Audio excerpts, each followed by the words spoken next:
বাচ্চাদের জবান ছোটবেলায় ফুটানোর শক্তি রাখেন কে? আল্লাহ তাআলা।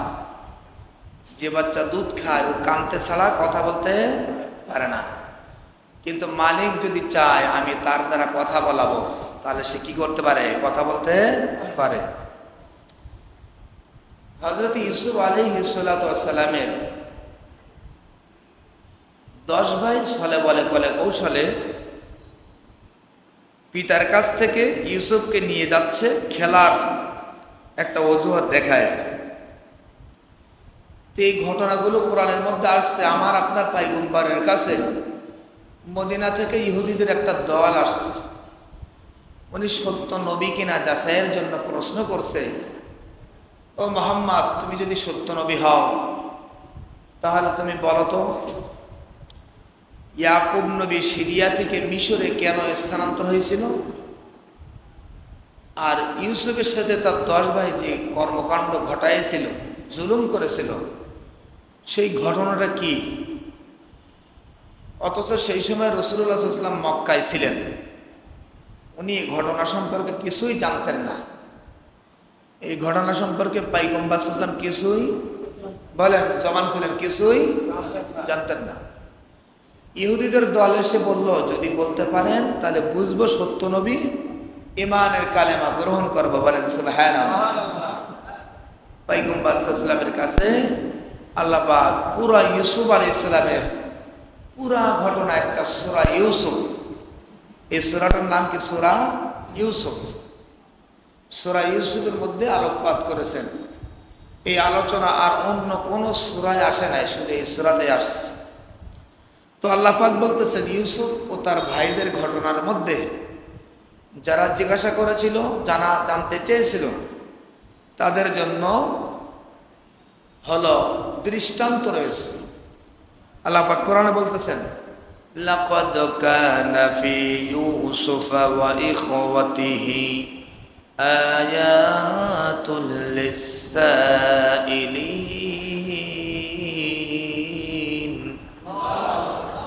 আল্লাহ বলতেছেন কি, খুব খেয়াল করে শোনেন।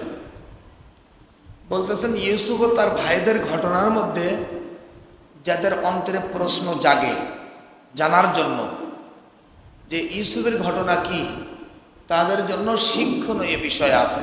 কি বিষয় আছে বলেন? শিক্ষণীয় বিষয় আছে। তো আমাদের কাছেও এরকম প্রশ্ন জাগতে পারে। তো আমরা যদি মনোযোগ দিয়ে শুনি, তাহলে আমাদেরকেও এই কোরআন শিক্ষা দান করবে, আমরাও কিছু শিক্ষা গ্রহণ করতে পারব। তো তার বাপের কাছ থেকে ইউসুফ আলাইহিস সালামের সৎ 10 ভাই বলল, ওগো আব্বা, আমাদের ভাই ইউসুফের ব্যাপারে আপনি আমাদেরকে বিশ্বাস করেন না, অথচ আমরা সত্যবাদী, আমরা হেফাজতকারী, সংরক্ষণকারী। ইউসুফের 10 ভাই বাবার সাথে বলতেছে যে কথাটা আল্লাহ পাক কোরআনে কারীমের মধ্যে বলছেন, ইয ক্বালু লা ইউসুফ ওয়া আখুহু আহাব্বু ইলা আবিনা মিন্না ওয়া নাহনু উসবাহ ইন্না আবানা লাফি দালালিম মুবিন। 10 ভাই ইউসুফের বাবার কাছে যাওয়ার পরে বলতেছে, ওগো বাবা, ইউসুফ আর আমাদের ভাই বেনিয়ামিন, তার প্রতি আপনি বেশি ভালোবাসেন, আমাদের চাইতেও বেশি ভালোবাসেন, আবার তাদের দুইজনের প্রতি বেশি আস্থা রাখেন। অথচ আমরা একটা শক্তিশালী একটা দল 10 ভাইয়ের, আপনি নিশ্চয়ই পথভ্রষ্টর মধ্যে আছেন। ভাইয়েরা আলোচনা করে ভাইদের মধ্যে এই আগতি আর মনীতি আর এই চিন্তা দৃঢ় করলো যে ইউসুফকে যেহেতু আব্বা বেশি ভালোবাসে, আমরা ইউসুফকে আর বাঁচিয়ে রাখবো না, হত্যা করে ফেলবো। আল্লাহ পাক তাদের কথাটাও কোরআনের মধ্যে বলছেন, ওয়াকতুলু ইউসুফা আও ইতরাহুহু আরদান ইয়াখলু লাকুম ওয়াজহু আবিকুম ওয়া তাকুনু মিন বাদিহি কওমান সালিহিন। ভাইয়েরা বলতেছে, ইউসুফকে তোমরা হত্যা করো অথবা তাকে আবিত রহু আরদ, কোনো একটা নির্জন জঙ্গলে তারে নিক্ষেপ করে আসো। যেন পিতা তার থেকে মহব্বত কমায় ফেলে, আর জঙ্গলে নিক্ষেপ করলে, হত্যা করলে তখন পিতার ভালোবাসার তীরটা আমাদের দিকে ঘুরবে, আমাদের দিকে ফিরবে। তো সব কয় ভাই মিলে এই উক্তি পেশ করলো, আর এটাই একমত হলো। এখন তারা পিতার কাছে গেছে, যে পিতার কাছে বলছে আমাদের সাথে আমাদের ভাই ইউসুফকে দাও, আমরা একটু খেলতে যাব জঙ্গলের দিকে, তাকে খুব সংরক্ষণের সাথে রাখবো, কোনো প্রকার তার উপরে আক্রমণ বা জুলুম করা হবে না, আমরা সবসময় তার প্রতি লক্ষ্য রাখবো। এই কথাটা কোরআনে আল্লাহ পাক বলতেছেন, قال قائل منهم لا تقتلوا يوسف وألقوه في غيابة الجب يلتقطه بعض السيارة إن كنتم فاعلين। ইউসুফকে পিতার কাছে বলে নিয়ে গেছে, পিতার সামনে কোলে করে নিয়েছে, খুব চুমা দিচ্ছে, চুমা খাচ্ছে, বাপকে বুঝাইতেছে যে আমরা খুব ভালোবাসি ইউসুফকে। এখন পিতার থেকে বিদায় নিয়ে যখন দূরে গেছে, তখন একজন যার কোলে ছিল ইউসুফ, সে পিতার যেই চোখের আড়াল হয়ে গেছে ইউসুফকে জমিনে নামাই দিছে, বলছে হাঁটো। এখন ইউসুফ আলাইহিস সালাম হাঁটতেছেন, ছোট মানুষ, হাঁটতে হাঁটতে কিছু দূর যাওয়ার পরে ক্লান্ত হয়ে গেছে, ছোট মানুষ। এখন এক ভাইয়ের কাছে গেছে, ভাই আমাকে একটু কোলে করে নেন, আমি আর হাঁটতে পারছি না। তাফসীরের মধ্যে আসছে, ওই ভাই বলতেছে সম্ভব না, তুমি হাঁটো। আরেক ভাইয়ের কাছে গেছে, এভাবে বারবার কয়েকটা ভাইয়ের কাছে, 10টা ভাই ঘুরছে পর্যায়ক্রমে। ঘোরার পরে ভাইয়েরা উত্তর দিছে কি জানেন? তারা বলতেছে, তুমি যে 11টা নক্ষত্র দেখেছিলে আর একটা সূর্য আর চন্দ্র দেখেছিলে স্বপ্নের ভিতরে, তাদেরকে ডাকো, তাদের থেকে তুমি সাহায্য চাও। এই তাফসীরের মধ্যে এই আয়াতের ব্যাখ্যায় বোঝা যায় যে পিতা ইউসুফকে বলেছিল তুমি খবরদার ভাইদের কাছে স্বপ্নের কথা বলবে না, গত সপ্তাহে আলোচনা করেছিলাম। কিন্তু কোনো না কোনোভাবে ভাইয়েরা ইউসুফের এই স্বপ্নের খবর জেনে ফেলেছিল, এই জন্য আরো বেশি করে তারা ক্ষিপ্ত হয়েছে ইউসুফের ব্যাপারে। তখন তারা বলতেছে ওই 11 নক্ষত্রকে ডাক দাও। এখন তার মধ্যে একটা ভাই ছিল ইউসুফ আলাইহিস সালামের, যে ভাইয়ের নাম রুবিল অথবা ইয়াহুদা। এই ভাইকে বলল, তুমি তো আমাদের জ্যৈষ্ঠ ভাই, বড় ভাই, তুমি একটু আমাকে কোলে করে নাও না, আমি তো আর হাঁটতে পারি না। তখন এই ভাই বলতেছে, ভাইয়ের অন্তরে একটু দয়া আসছে। তাফসীরের মধ্যে আসছে ইউসুফ আলাইহিস সালামের কথা শুনে তার অন্তরের মধ্যে আল্লাহ পাক একটু দয়া ঢেলে দিয়েছেন। তখন ভাই ইউসুফের কানে কানে বলছে, আমি বেঁচে থাকতে তোমাকে কোনো ক্ষতি হতে দিব না, তোমাকে সাহায্য করবো। বলেন সুবহানাল্লাহ। এখন এই ইহুদার কথা ওই 9 ভাই মিলে শুনে ফেলেছে। তখন তারা বলতেছে, তুমি যে ইউসুফকে আশ্রয় দিতে চাচ্ছ, এখন তুমি ভাই আব্বার কাছে ভালো হওয়ার জন্য আশ্রয় দিচ্ছ। আব্বা তোমাকে উপঢৌকন দেবে আর বলবে তুমি ভালো ছেলেদের মধ্যে, এই সুনাম অর্জনের জন্য তুমি ভালো হতে যাচ্ছ। সুতরাং যদি ইউসুফের পক্ষ নাও, তাফসীরের মধ্যে আসছে 9 ভাই আলটিমেটাম দিয়ে দিছে, ইউসুফের সাথেও তোমাকে আমরা হত্যা করবো। বলে নাউজুবিল্লাহি মিন যালিক। ভাইয়ের মেধার ভিতর আল্লাহ পাক একটা জ্ঞান ঢেলে দিয়েছেন। বলতেছে, দেখো না, আমি ইউসুফের পক্ষ নিচ্ছি না, একে সরাসরি হত্যা না করে একে একটা নির্জন জঙ্গলের একটা কূপের মধ্যে নিক্ষেপ করা হোক, সেখানে সে মারা যাক। হ্যাঁ, হত্যা সরাসরি করাটা ঠিক হবে না। এটা বলার পরে সবাই এই মতটা পোষণ করছে, নির্জন একটা কূপের মধ্যে নিক্ষেপ করবে। আল্লাহ পাক সেই কথাটা কোরআনের মধ্যে আলোকপাত করেছেন। এখন তারা কি করছে? একটা কূপের মধ্যে তাকে নিক্ষেপ করছে।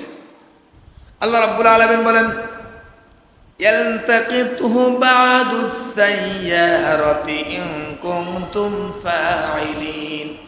বড় ভাই বলছে তাকে একটা নির্জন কূপের মধ্যে নিক্ষেপ করা হোক, আর দূরের কোন বণিকরা এসে তাকে উঠায়ে তাদের দেশের মধ্যে নিয়ে যাক। আমাদের মাকসাদ তো ঠিক হয়ে যাবে। তাকে আর পিতা দেখতে পাবে না, পিতার তার মহাব্বত আমাদের দিকে ঘোরায় দিবেন আর আমাদেরকে পুরাপুরিভাবে ভালোবাসা শুরু করে দিবেন। আল্লাহ পাক তখন এই বড় ভাইয়ের অন্তরে যেই কথা ঢেলে দিয়েছেন, এই কথার উপরে সকলকে একমত পোষণের জন্য অন্তরে আল্লাহ পাক উক্তি পেশ করে দিয়েছেন।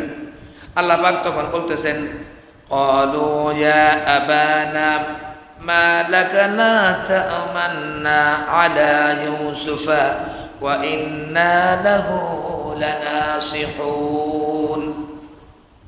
10 ভাই মিলে যে কথা বাবাকে বলছে সেই কথা আল্লাহ পাক আলোকপাত করছেন।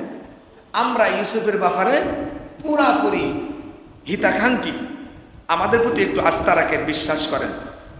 তারা নিয়ে ইউসুফকে নিয়ে এখন কুয়ার ভিতরে ফেলে দেবে।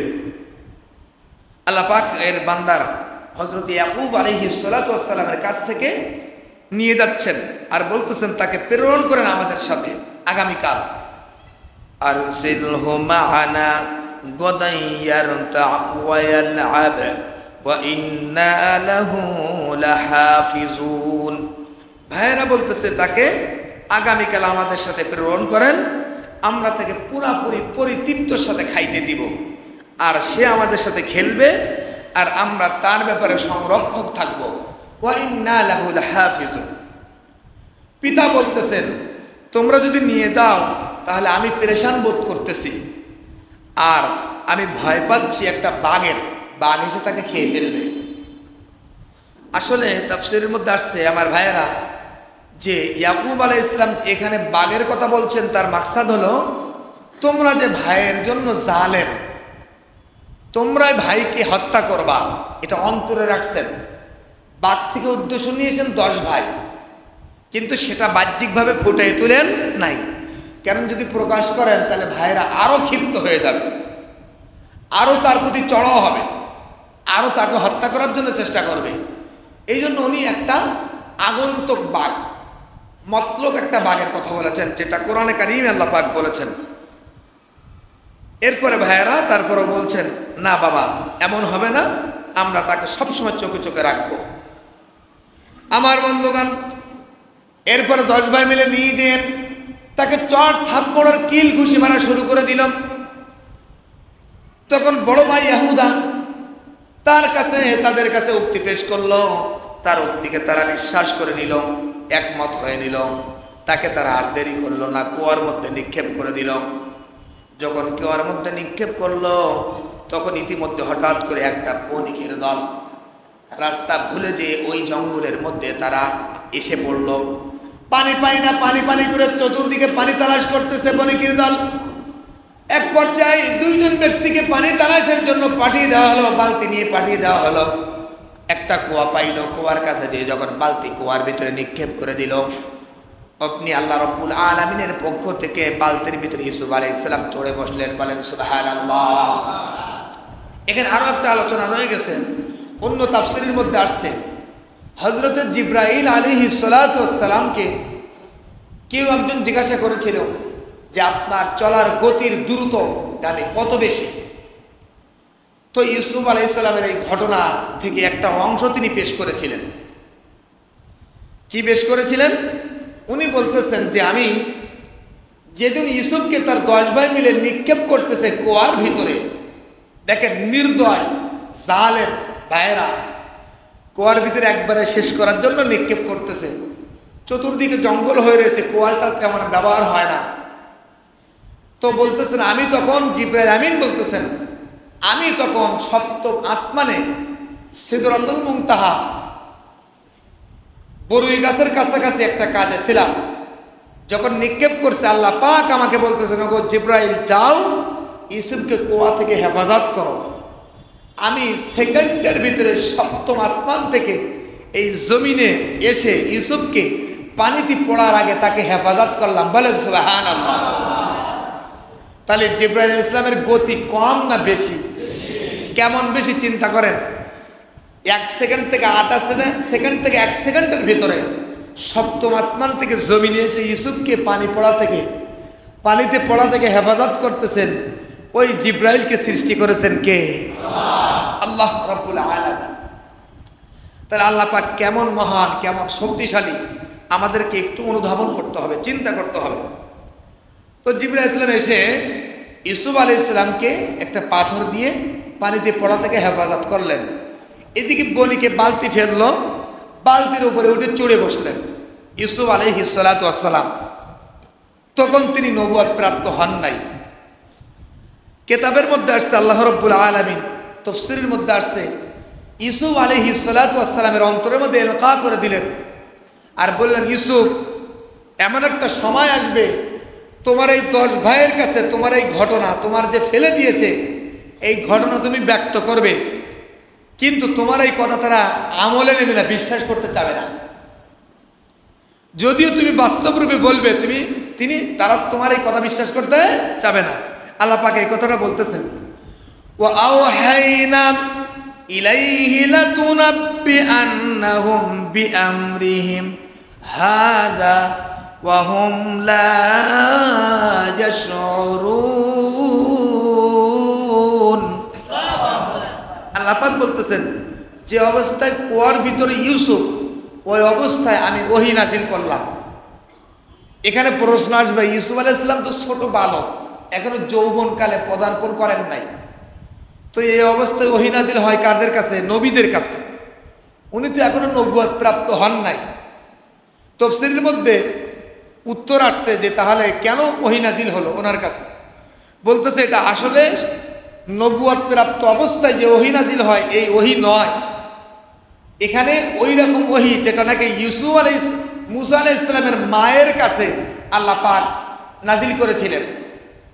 মুসা আলাইহিস সালামকে বলেছিলেন, মুসা আলাইহিস সালামের মাকে, যাও তোমার বাচ্চাকে একটা সিন্ধুকে ঢোকায়ে নদীর মধ্যে ভাসিয়ে দাও। মুসা আলাইহিস সালামের মা কিন্তু নবী ছিলেন না। এখানেও আওহাইনা শব্দ ব্যবহার করেছেন আল্লাহ পাক। তো এখানে ওহী নাজিল উদ্দেশ্য না, তার অন্তরে আল্লাহ পাক ইলকা করে দিয়েছেন, তুমি এখানে মরবা না, তোমাকে কেউ মারতে পারবে না, আমি আল্লাহ পাক কুয়ার মধ্যে তোমাকে হেফাজত রাখবো। বলেন সুবহানাল্লাহ। তো ইউসুফ আলাইহিস সালাম চড়ে বসলেন বালতির ভিতরে।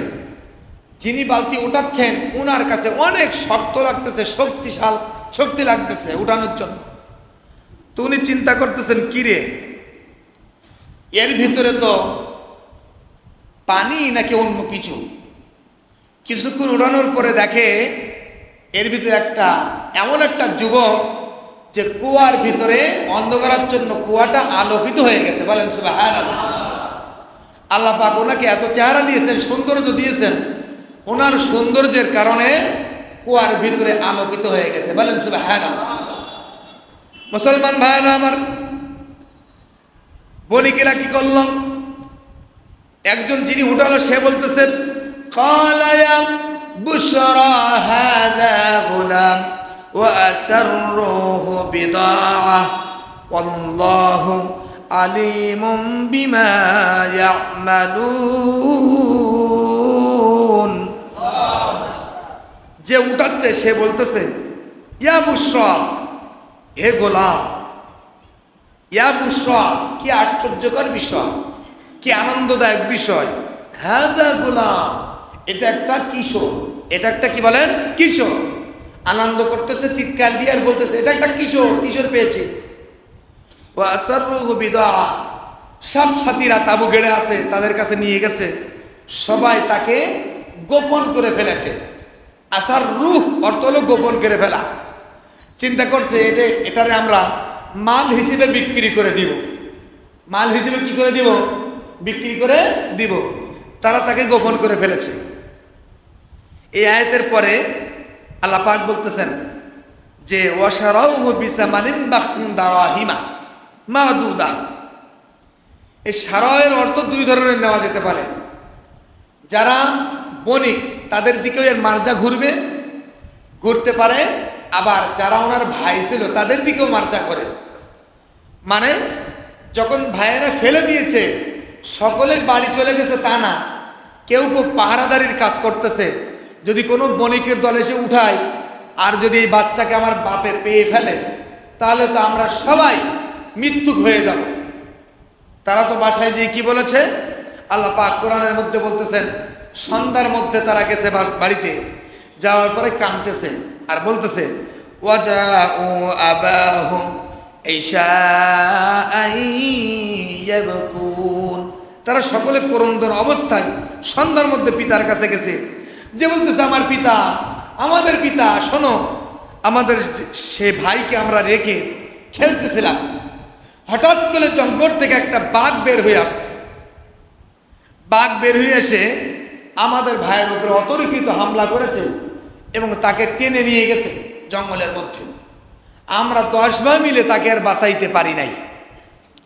এবং তারা একটা কাপড়ের মধ্যে কিছু রক্ত নিয়ে আসছে, বিদামিন কাযিব, আয়াতের মধ্যে আসছে মিথ্যা রক্ত। কাযিব কিনবুন থেকে, এটার অর্থ হলো মিথ্যা, দামুন মানে রক্ত। তারা মিথ্যা একটা কাপড়ের মধ্যে রক্ত লাগিয়ে পিতার কাছে ক্রন্দন অবস্থায় সন্ধ্যায় আসছে, এসে বলতেছে আমাদের পিতা, আমাদের ওই ভাইকে আমরা খেলা অবস্থায় জঙ্গল থেকে একটা বাঘ এসে নিয়ে চলে গেছে।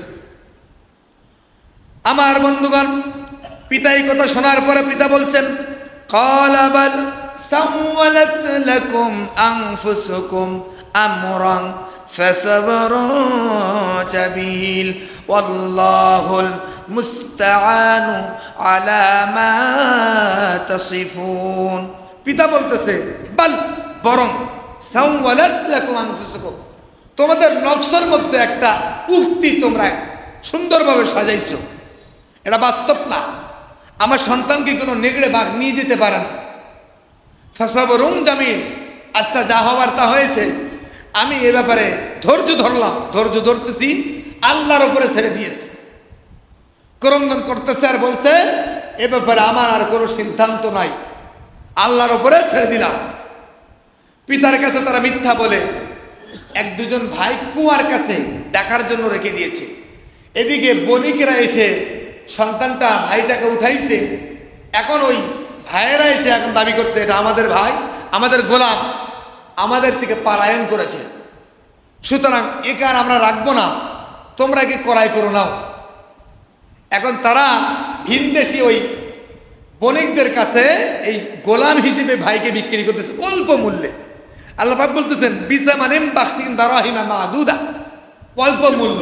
তাফসীরের মধ্যে আসছে এই মূল্যটা কতটুকু, কেউ কেউ বলেছেন 40 দিরহামের কম, কেউ কেউ বলেছেন মাত্র 20 দিরহাম। 20 দিরহাম 20 টাকায় ইউসুফ আলাইহিস সালামকে ওই বণিকদের কাছে বিক্রি করছে। বণিকরা নিয়ে মিশরে চলে গেছে। মিশরে যাওয়ার পরে ইউসুফ আলাইহিস সালামকে এখন নিলামে বিক্রি করতেছে। নিলামে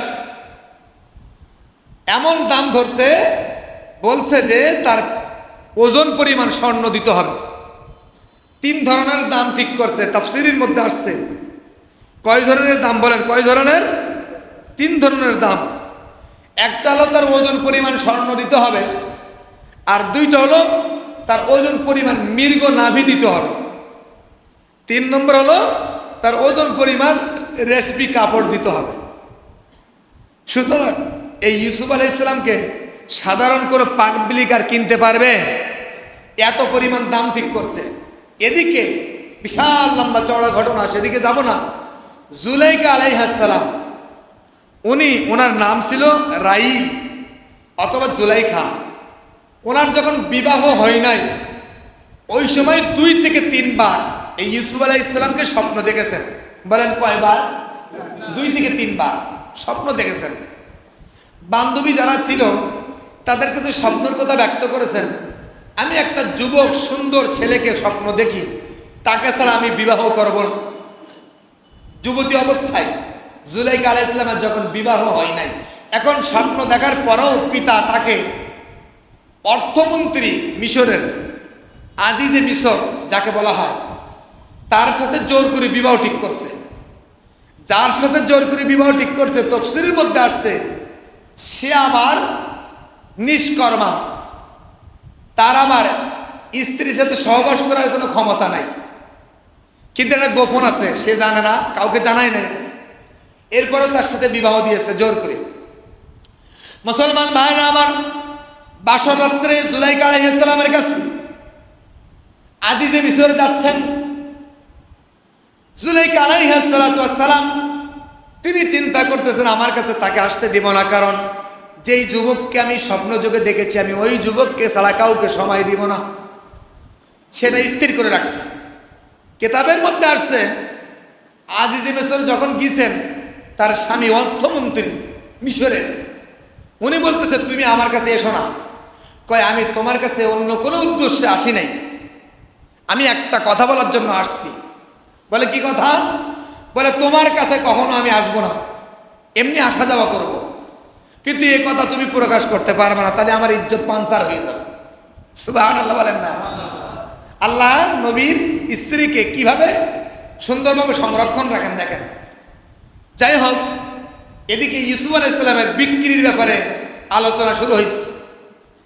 আজিজে মিসরের স্ত্রী জুলাইখা উনি সংবাদ পেয়েছেন, আর স্বামীকে বলতেছেন একটা গোলাম বিক্রি হচ্ছে অনেক দামে, আমার ওই যুবককে চাই, ওই গোলামকে আমার বাসায় চাই। এখন ওনার স্বামীকে বলছে যত টাকা লাগে তাকে ক্রয় করতে হবে। তাফসীরের মধ্যে আসছে যা যা পেশ করা হয়েছিল সব দিয়ে ইউসুফ আলাইহিস সালামকে আজিজে মিসর ক্রয় করে জুলাইখার জন্য নিয়ে আসছেন। বলেন সুবহানাল্লাহ। কেতাবের মধ্যে আসছে আমার বন্ধুগণ, ইউসুফ আলাইহিস সালামকে ক্রয় করার পরে তার স্বামী অর্থমন্ত্রী তিনি বলতেছেন وقال الذي اشتراه من مصر لامرأته أكرمي مثواه عسى أن ينفعنا أو نتخذه ولدا। আজিজে মিসর বলতেছে যে এই সন্তানকে আমরা অত্যন্ত সুন্দরভাবে সম্মানের সাথে জায়গা দেব ঘরে, এবং তাকে আমরা ছেলে হিসেবে গ্রহণ করতে পারি, আমাদের ছেলে, অথবা আমাদের গোলাম হিসেবে গ্রহণ করতে পারি। তো আমাদের বাসায় এভাবে সম্মানের সাথে তাকে রাখবা, যেমন গোলামের সাথে ব্যবহার করে এরকম ব্যবহার তার সাথে করবা না। যাই হোক, এভাবে থাকা শুরু করছে ইউসুফ আলাইহিস সালাম জুলাইখা আলাইহিস সালামের ঘরে।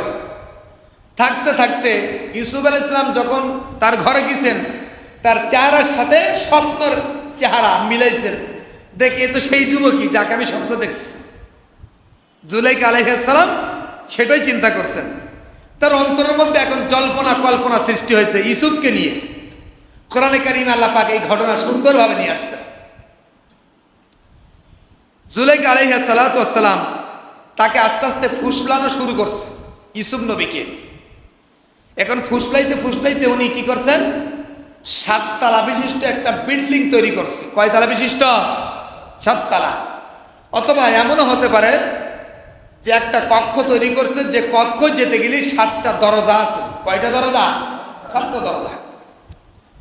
এখন ইউসুফ আলাইহিস সালামকে ফুসলাইতে ফুসলাইতে একসময় ওই ঘরের ভিতরে নিয়ে গেছে, প্রত্যেকটা দরজা ওভারটেক করে, আর জুলাইখা আলাইহিস সালাম নিজে হাতে তালা মারে, প্রত্যেকটা দরজার তালা লাগাই দিয়েছে।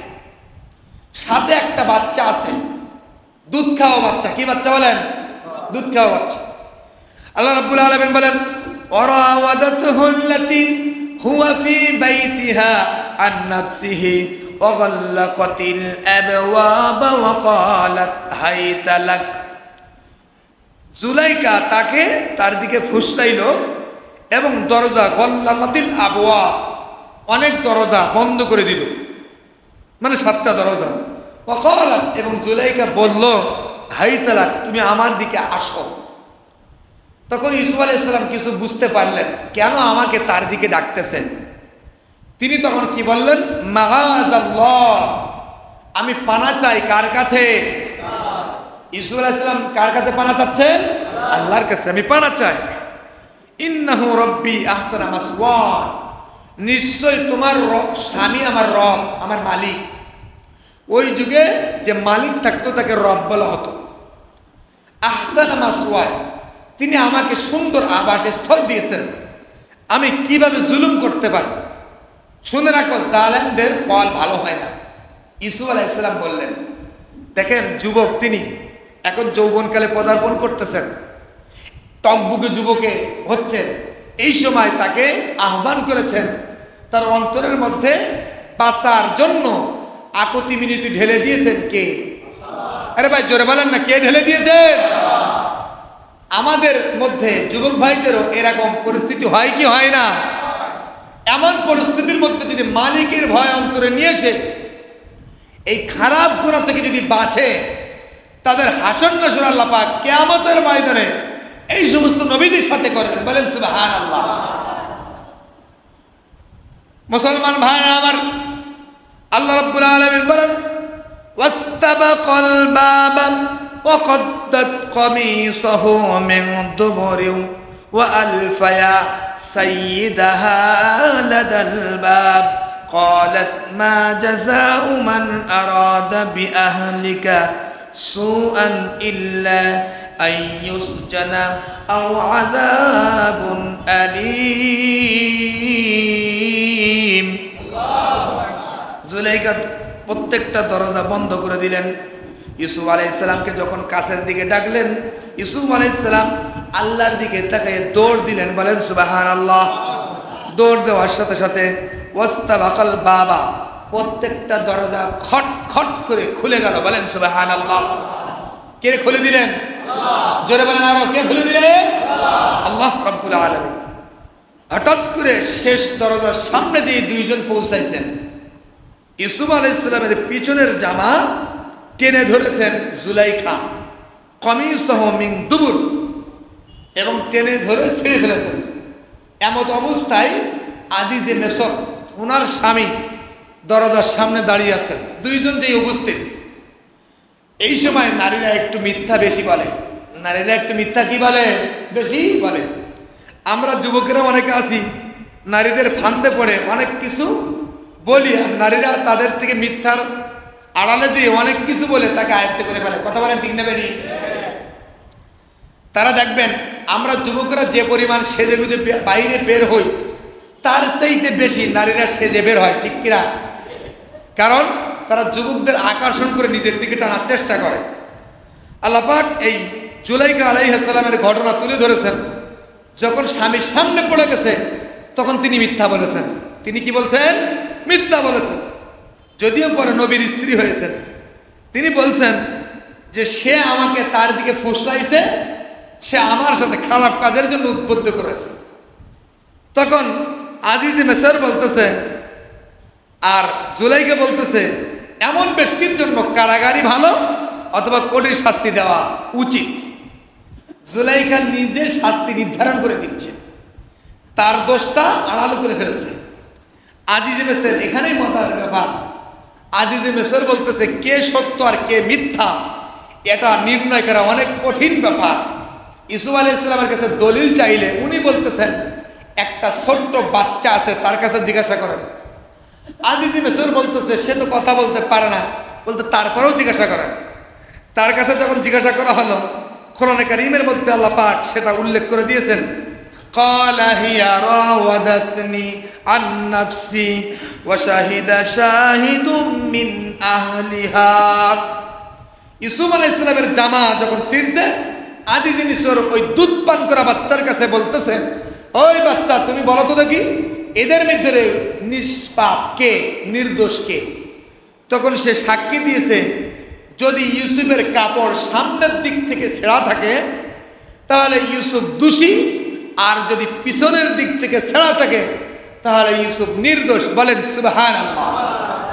আল্লাহ পাক কোরআনের মধ্যে বলতেছেন, ইন কানা কামিসু কুদ্দা মিন কুবুল ফাসাদাকাহু মিনাল কাযিবিন। যদি ইউসুফের সামনের থেকে কাপড় ছেঁড়া থাকে ফাসাদাকাত, তাহলে জুলাইখা সত্যবাদী আর ইউসুফ মিথ্যাবাদী। ওয়া ইন কানা কামিসু কুদ্দা মিন দুবুর, আর যদি পিছনের দিক দিয়ে ইউসুফের কাপড় ছেঁড়া থাকে তাহলে ফাকাযাবাত ওয়া মিনাস সাদিকিন, ওই নারী মিথ্যাবাদী আর ইউসুফ সত্যবাদী। বলেন সুবহানাল্লাহ। এখন আজিজে মিসর লক্ষ্য করে দেখে বাস্তব তার পিছন দিক থেকে কাপড় ছেঁড়া, মানে তাকে তাড়িয়ে ধরবার গেছে জুলাইখা, আর ইউসুফ ইসলামের কাপড় পিছন দিক থেকে ছিঁড়ে গেছে। তাহলে ইউসুফ ইসলাম এই কাজে একমত না, জুলাইখা একমত। কথা বলেন ঠিক না ঠিক? এটার দ্বারা প্রমাণ করে নারীরা পুরুষদেরকে নিজের দিকে আকৃষ্ট করার জন্য স্বামীর সামনে না সেজে বাইরে সেজে আছে, এটা কথা ঠিক না ঠিক বলেন? এজন্য আমাদের স্ত্রী যারা আছে তাদের কাপড় চোপড় বাইরের আলাদা থাকবে, আর ভিতরেরটা স্বামীরটা থাকবে ভালো, বাইরেরটা থাকবে তার চেয়ে নর্মাল। কথা বলেন ঠিক না ম্যাডি? বাকি আলোচনা সামনে হবে ইনশাআল্লাহ। তো ভাই আমি এখানে বলতে চাচ্ছি যে এত 4-7টা টালার পরে একটা ঘরের ভিতরে ঘটনা ঘটাইলো, এরপরও একটা শিশু বাচ্চা সাক্ষ্য দিল।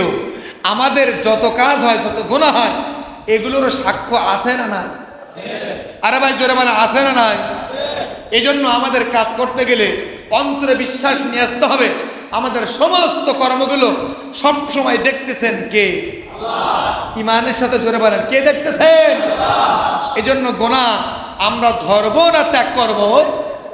আল্লাহ পাক আমাদের সকলকে সমস্ত গুনাহ ত্যাগ করে আল্লাহ পাক সবসময় দেখতেছেন, শুনতেছেন, বিশ্বাস অন্তরে বসানোর তৌফিক দিয়ে দেন। চিৎকার দিয়ে বলেন আমিন।